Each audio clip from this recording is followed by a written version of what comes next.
pumupunta po siya. Normally, pag pupunta ka sa London, may visa. Ngayon, ibinigay na nabigyan na siya ng visa na kahit anong oras makapunta po siya. She will have to enter London at any time. At po rin pang Panginoon dahil when they desire to give, God gave the fulfillment of the promise of God. Amen? Amen. Imagine 2 linggo, 5,000 euro. Po rin pang Panginoon. At yan po ay talagang pinufulfill po ng Panginoon. Si Brother Noel kanina, siya po ang pumunta sa bahay at kinuha yung mga gamit. Sabi po niya, Pastor, alam mo ba itong kutsi ko? Sabi po niya, dinesire ko po ito para sa Panginoon. And then, when I desire and pray lahat, talagang lumuhod ako sa Panginoon. At sabi ko, Lord, if you will have to give me car, then I will have to give it to you. Dumating ang punto na God fulfill His promise. Kaya si Brother Noel, sabi niya, Pastor, kung para sa Panginoon at in time, you will have to call me. At nandun ako, if you will have to call me, go to Trocadero. Punta ka na lang, Pastor, hindi ko gusto ng Trocadero. Yan po si Brother Noel. Wala ngayon, because he is helping people, na siya po ay pupunta po sa gawang ito. Puri ng Panginoon. Nandito yata sina Pastor Elmer sa kabila. Hello, sir. Buzo. That's the Anabilyata. And we're happy to be with us and feel free, feel at home. Son, we will have games, 100 relays, and you will have to be part of it. Thank you for coming and welcome. Now, for a few minutes, I would like to speak before you the divine plan of salvation. Pag nakita po niyo ito, it seems that you will have to be puzzled. Parang napapuzzle kayo sa drawing na ito, but I believe what I know, this is now the simplest way to present the plan of salvation. Ang makajos na plano ng kaligtasan. Now, dito po ay mga clouds at dito po nakatira po ang Diyos. Dito naman ay mundo. This is a place where we are now. Now, sa book po of Genesis, we can read there that God had a fellowship. Mayroong fellowship po ang tao at sa Diyos nung araw. There a time that when God put Adam and Eve in the Garden of Eden.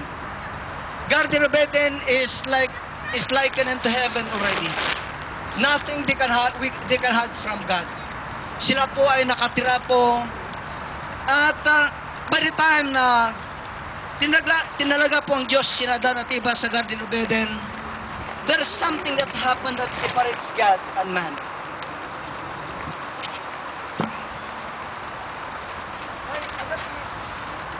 Nangyayari po is because of dahil ito po ay kasalanan. Dahil ang kasalanan po natin ay siyang talagang po, at the reason why ang Biblia po nagsasabi that God put a sword at the gate of the Garden of Eden, na hindi na sila po basta makapunta po sa Garden of Eden. Ang tinatawag ng tao po ay sa Genesis chapter 11 verse 5. During the time of Nimrod, ito po ay panahon ni Nimrod. Ang matao noon, ang Genesis as built as a city, ang tower of not married to heaven. Tayo po ay gagawa ng mga gusali na matataas sa Nimrod po. Upang maabot natin ang Panginoon. Upang madama po natin muli yung sa tinatawag na fellowship, yung talagang totoo po na ang tao po ay sila po ay pinapakinggan po nila ang Panginoon. But you know what? The time of Nimrod, in chapter Genesis chapter 11, we can find there that hindi nila nagawa yun. Ang mga tao ngayon ay they are thinking to reach 7. Nagagawa po sila ng maganda because gagawa po sila ng mabuti because 7 is for the mabuting tao, for the good people. Ngunit ang Biblia po nagsasabi sa Isaiah sa 64 verse 6, na we are all as unclean thing, and our righteousness are as filthy rags. Nga iti kinalintid tayo kano kasi na may isang anisnis ayat nasa. Meaning to say na, hindi tayo marapat dapat sa Panginoon. It is because na ang ating righteousness po ay just filthy rags. Kaya ang mga tao po ang nagsasabi, magdungis ka ng magdungis, sa langit ka maglilinis. That's not the real plan of God. Na tayo po'y gagawa po ng mga masama dito. After all, tayo po ay pupunta sa heaven at doon na tayo magpakabuti. Ngunit as we are looking what many preachers said, na pagdating po natin doon, ang gagawin po natin, wala nang magluluto, wala nang magtatrabaho, but all are worshiping and lifting up voices of God. Kaya kung wala tayong gano'n ngayon na we are worship God, we are not created to say amen. Tingnan niyo po yung mga tao po na pupunta po sila sa Nepal. Alas, they are circling or going around yung tinatawag na practice nila. Yung Praise. Hallelujah. Hello.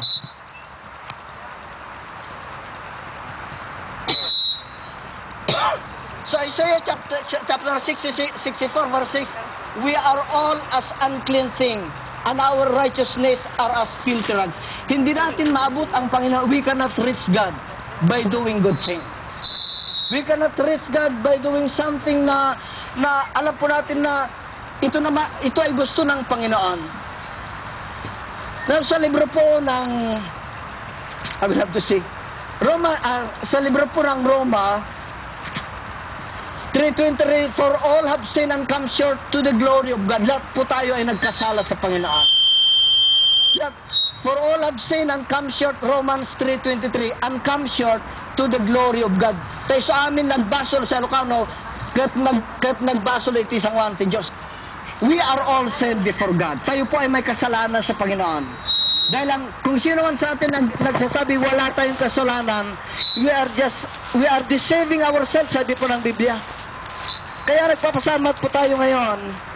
And because of sin, I will have to, dahil po sa kasalanan, ang mga tao po ay gumawa po sila ng Tory, but they cannot reach heaven. Now, ito ay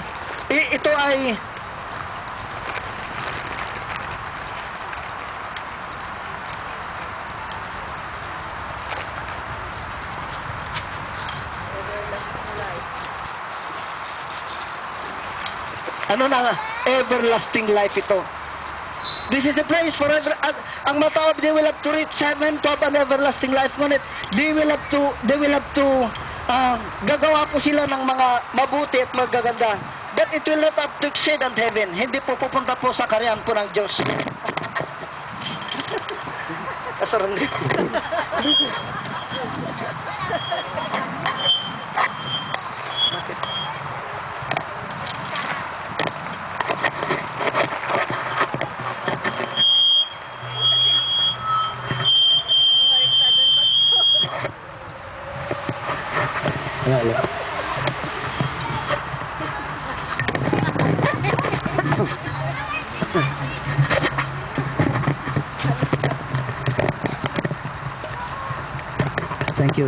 Thank you, sis. Because of sin, we are separated from God. Ngunit ang Diyos, God, sa langit ay siya po ang nagplano upang tayo po ay maligtas muli at we have a good fellowship with Him. That's the reason why itong mga ring na ito, this ring has something to say. Ang unang ring ay for God. At for God. Ang Diyos po ang siyang gumawa po ng remedyo. Mula sa heaven po, ang Diyos po ay nagplano po. Dahil for God so loved the world. For God so loved. Iniibig po tayo ng Panginoon. Amen? Mula sa langit po, sabi po niya, God planned the salvation. Jesus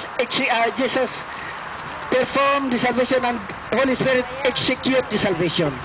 For God so loved the world, W-O-R-L-D. Ganyan na lamang ang pagsinta ng Diyos sa sanlibutan. In the eyeball of